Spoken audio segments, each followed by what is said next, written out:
It was a hot, sunny afternoon. The desert wind was blowing sand particles into the nostrils and the earlobes of horses, mules, camel, and human beings who were all part of a caravan moving from their village to the capital city.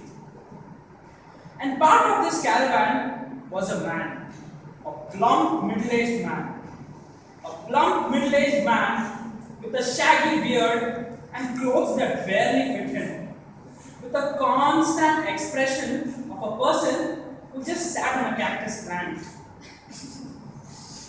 This man was the priest of the village, the Mullah Nasruddin. Now, if one were to observe this plump middle-aged man riding a mule, it would seem perfectly normal. But the abnormality here was that he was riding the mule sitting backwards. The people snickered and giggled and whispered amongst themselves, "Our Mullah is such a fool. Our Mullah is such a fool." And so, the journey continued. Soon, the caravan spotted a tree with juicy fruits hanging down from the topmost branches. One of the members of the caravan felt inspired to climb up the tree and pluck the fruits. After he had climbed up, he realized that the journey down might not be as easy as the journey up. He was scared of falling. He asked for help, but nobody knew what to do. Then the mullah arrived on the scene, and he devised a plan. He threw a rope up at the man and said, "Tie this around your waist." The people around the mullah asked, "What are you doing?" The mullah calmly replied, "Trust me, this works." After the man had tied the rope around his waist, the mullah pulled at the rope. The man from top of the tree came tumbling down and fell down and hurt himself. The people around him exclaimed, "What kind of plan was that?" "Well, I remember doing the exact same thing and saving somebody." "Are you sure?"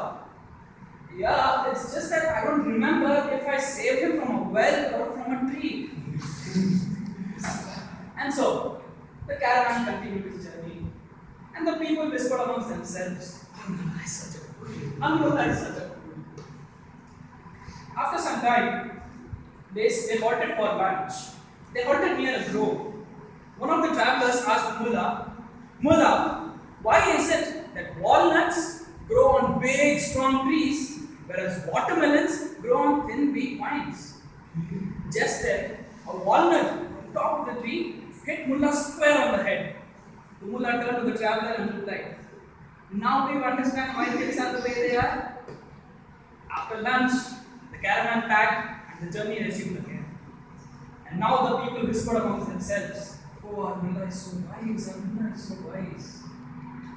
While walking, a man came next to the mullah and said, "Mullah, you see, I am extremely rich, yet I am sad and miserable. I have taken all my money and have traveled all across the world, but alas, I am yet to find true joy, I am yet to find happiness." As the man continued rambling, the mullah grabbed the man's bag, spurred his mule, and ran away with it. The man chased the mullah, but the mullah was out of sight. After a long time, the man caught up and saw that his bag was lying in the middle of the road. The mullah was hiding. When the man saw his bag, his face expressions turned from that of distress to that of joy. He grabbed his bag and started to dance in celebration. Then the mullah came up his hiding spot and said, "See, I have found it for you." The man, irritated, asked the mullah, "What did you find?" "I have found your joy. Look at you, you're so happy." And so the caravan continued. The people whispered amongst themselves, "Oh, our mullah is so wise, our mullah is so wise." As they neared the capital, they saw an old fakir standing in the middle of the road.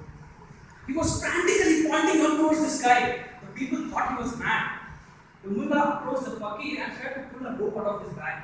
The people thought he was trying to tie up the mad fakir. But all the mullah did was to show the rope to the fakir. The fakir smiled at the mullah and walked away.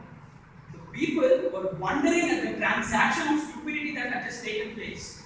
And they whispered amongst themselves, "Our mullah is so strange, our mullah is so strange." Finally, they reached the capital city.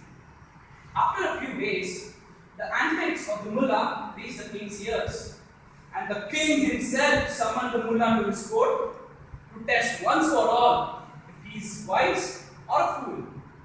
The next day, the mullah went to the king's court. Who goes there? I am Mullah Nasruddin.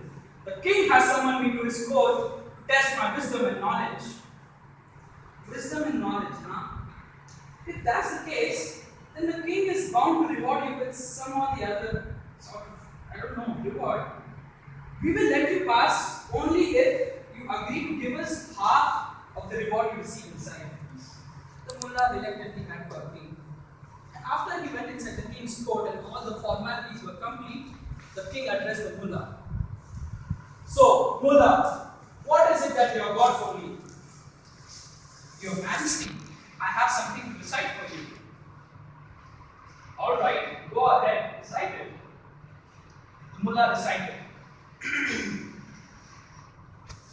How do I describe this glorious patronage? A maggot-infested rotten cabbage. See how he sits on his golden throne like a hungry dog waiting for its bone. His glorious expressions like a constipated monkey. His majestic gait like a lame monkey. His commanding voice. Enough of this nonsense, mullah! How dare you speak about me like that? Guards, have this impudent man arrested and give him 100 lashes. Just as the guards are about to hold the mullah and start playing him, the mullah interrupted the guards. Wait, there is somebody out there who wishes to share my punishment with me. What? Who would want to share this punishment with you? And when the mullah narrated the incident at the gates, the king was amused and he pardoned the mullah and dismissed the corrupt guards. Then the king turned to the mullah and said, So mullah, now that you have shown us how clever you are, tell me what else can you do? Your Majesty, I can do anything. Is that so? Well, can you make your mule read? Of course I can.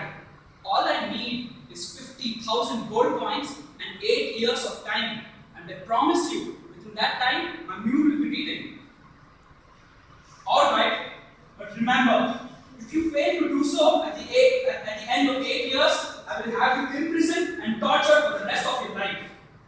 The mullah agreed to the condition and left the court with 50,000 gold coins. After he met his friend, he told him about what happened in the court, and his friend exclaimed, What? Are you mad, mullah? You can barely get your mule to stand still, and now you have promised the king that you will get it reading?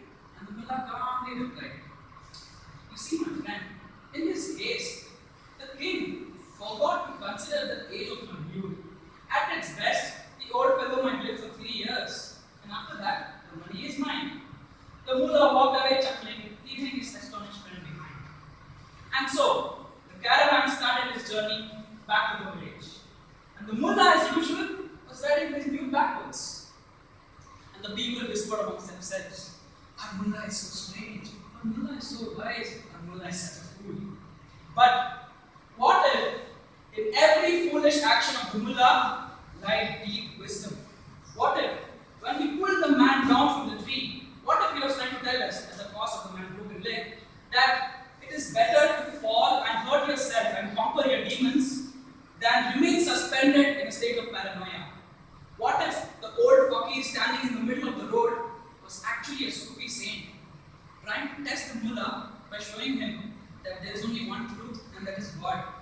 What if the mullah replied by showing the robe and saying that the people around me are so caught up in their mundane world that they are trying to ascend the skies and reach heavens using the robe?